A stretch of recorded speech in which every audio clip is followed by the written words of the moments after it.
நான் எங்கள் மன்னன் ராவணனை பற்றி பேச வந்துள்ளேன். ராவணன் என்றாலே ஒவ்வொரு தமிழனும் தலை நிமிர்ந்து எங்கள் தமிழ் மன்னன் என்று மார்த்தட்டிக் கொள்ளலாம்.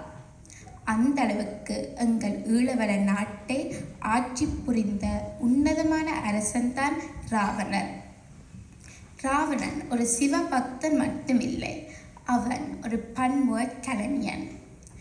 நாட்டு மக்களை உயிருக்கு நேராக நேசித்து செங்கோல் செலுத்திய மாமன்னன்.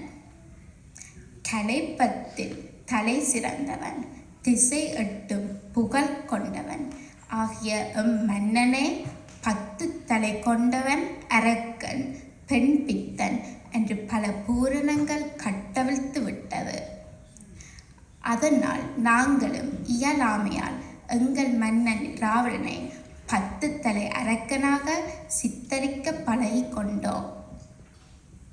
எப்பொழுதும் மற்றவர்கள் சொல்லும் கதைகளை நம்பிய நாங்கள் வாழ்ந்ததால் அவர்கள் சொல்லும் கதைகள் உண்மை என்று நம்பி எங்கள் உண்மை விழுமியங்களையும் வரலாறுகளையும் தொலைத்து விட்டோம். உண்மையில் ராவணனுக்கு 10 தலை என்பது எப்படி இருந்திருக்கும்?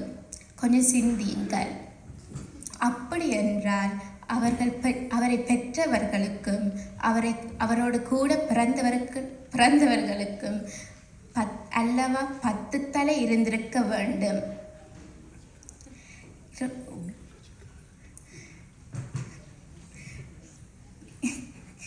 ராவணனை